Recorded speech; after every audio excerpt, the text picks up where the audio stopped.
Yesterday, we talked about affirmations. Today, we're going to talk about something to that effect, something a little bit more powerful than affirmations, which is questions. And I'm going to show you the power of questions using neuroscience. And so, questions manifest answers that could never have existed before without asking the right questions. Let me put it in a different term. When you ask the wrong questions, you will get the wrong answers. Whether you ask the question from yourself, you're going to get the wrong answers. If you ask the right questions of yourself, you're going to get the right answers for you. If you ask the wrong questions from somebody else, whether it's business, relationship, friendship, social, organizational, you're going to get the wrong answers if you ask the wrong questions. And you're going to get the right answers, the answers you're looking for, if you ask the right questions. What does that mean? That means if you want a certain kind of answer, you have to create a certain kind of question. What does that mean for yourself? If you want to find the right answers, you have to ask yourself the right questions. And I'll give you some examples in a few minutes. If you want the right answers from the people in your organization, your friends, or your lover, you have to ask the right questions. So, let me put it in this term. Create the right question. Manufacture the question. Engineer the question. And you'll get the answer. You'll discover the answer that you would not have discovered otherwise. You will find the answer that you could not have found otherwise if you did not create, manufacture, engineer the question. So I'm going to show you what kinds of questions are engineered and what kinds of questions are the wrong questions will get you the wrong answers. And I'll tell you the neuroscience part of this. Some of you know that I am I'm trained in Ericksonian hypnosis, which is a type of therapy, type of hypnotherapy, and also neurolinguistic programming, which is essentially derived from the study of the great hypnotherapists of the 1950s. And in this study, in this form of skill, there's something called transderivational search. It's a long word. Transderivational search. It's a fancy word for whatever you're looking for in yourself, whatever you're looking for in your environment, you're going to find it. Whatever you believe, you're going to find it. Whatever you believe to be true, you're going to prove to yourself it's true. It creates a feedback loop. I'm not going to go too much into it. But if you ask yourself certain questions, your brain goes into something called transderivational search.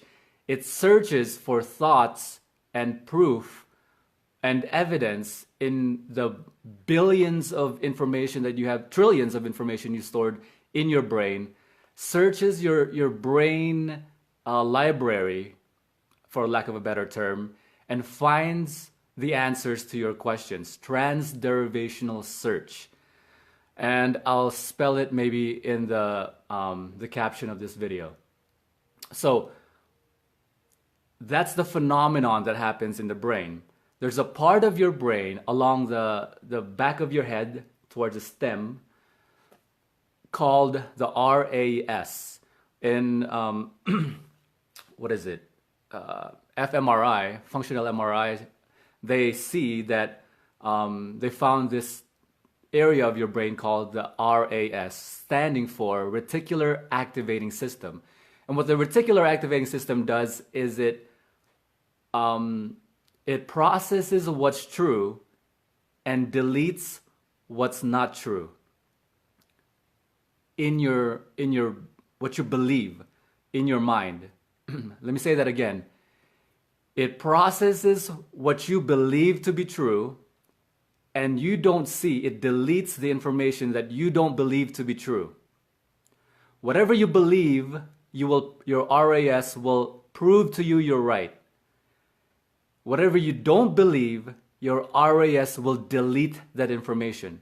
This is why two people see the same exact event and have completely different perspectives, because they have preconceptions about that incident, and the RAS focuses on certain things that proves their preconception to be true. I'll give you, for example. You're looking for a car, and you found interest. You've never known about this fascination you have with Camaros, and then you found this fascination, and then now you found this interest in this Camaro. You research it, and then you found, wow, this is a very interesting car. I want this car. Now everywhere you drive, you see Camaros everywhere. You see Camaro in the stoplight. You see Camaros across the road. You see Camaros parked. You see Camaros everywhere. Where before that day, you've never seen a Camaro in your part of town. But now you're seeing Camaros everywhere. That's because there's a switch that turned on in your RAS. Now you're seeing a lot of the things you're focusing on. So whatever you there's a saying in personal development, whatever you focus on persists. Whatever you focus on, you get more of. And this is the neuroscience of that. So let me give you now, for example, before I close, some examples of bad questions and some examples of engineered questions for you to get the results. Let me give you some areas. I made a list here because...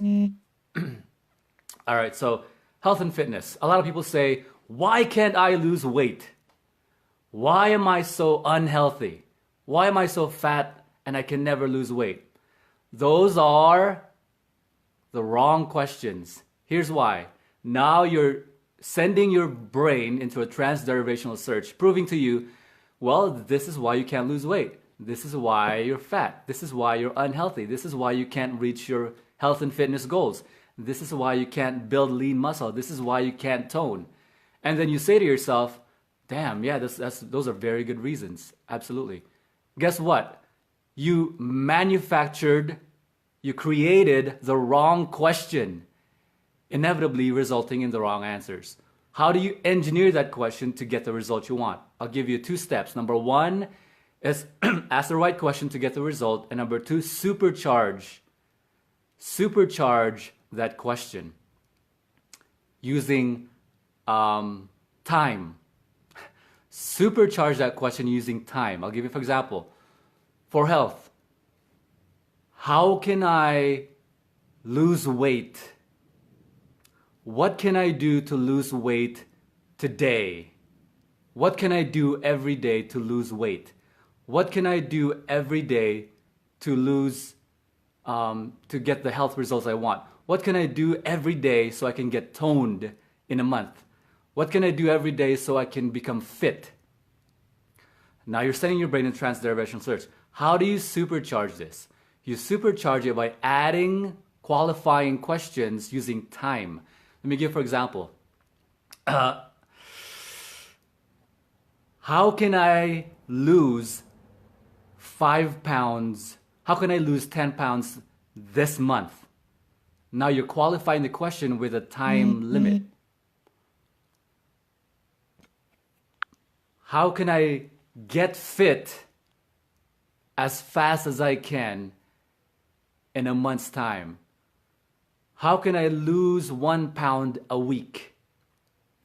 You make it very specific and you utilize time. A week, a month, how much in 1 month. You supercharge the question. So let me give you different examples. Fitness, how can I get lean faster? How can I increase my lean body mass, my lean muscle, 5 pounds of lean muscle in 1 month? So that's if you're gonna go more advanced in your health and fitness and you start measuring your weight.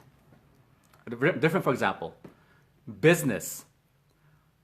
The wrong question is, why can't I succeed in business?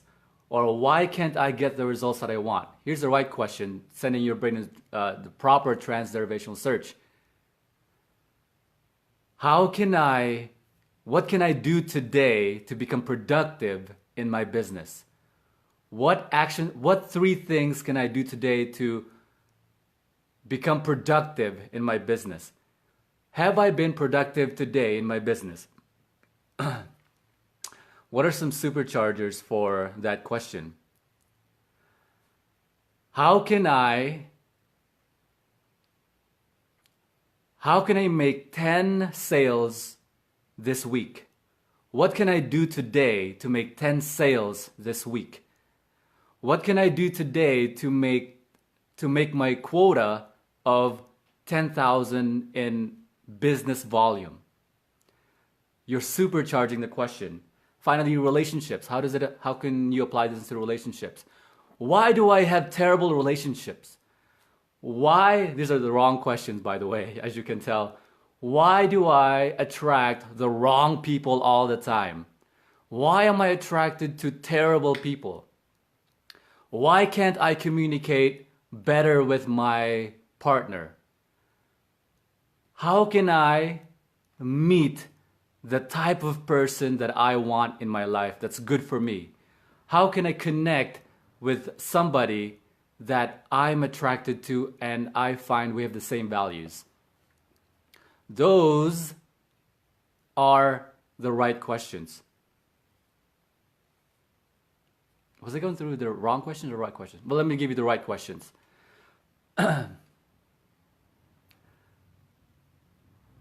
How can I connect better with my beloved? I was going through the wrong questions. I was lost track. So here are the right questions you can ask for relationships. How can I meet? What can I do? What can I do today to meet the right people in my life? What kind of person do I have to be in order for me to meet the person that I want in my life? What can I do? What can I do for myself to better myself so I can attract the kind of person that I want to attract? What sorts of things do I have to better and endeavor to become better with myself so I can attract the right person in my life? Do I know what's the right person for me? If not, list those things that you want in a person. And then now you have something, you're utilizing your neuroscience, your RAS, your reticular activating system, and transderivational search. So you start focusing on attributes in people that you like because you know what you like. If you don't know what you like, you don't know how you're going to get there, how you're going to get what you want. I think it was Alice in Wonderland when it says that if you don't know where you're going, any path will take you there. So you got to know what you want. And how can I connect better with my beloved? What questions can I ask my beloved so I can connect with her better, him better? What questions can I ask so I can, what boundaries can I set so we can have a happy and fulfilling relationship? What can my beloved and I do so we can have a more powerful relationship?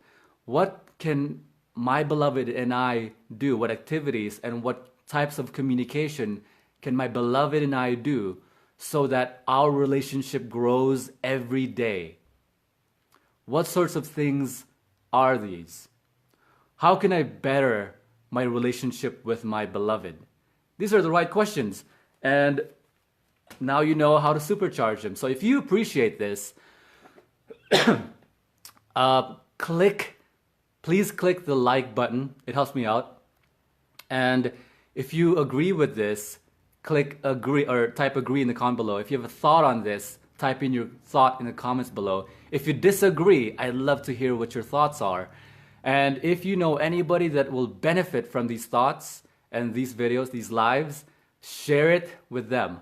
I'll talk to you on the next video. Bye-bye.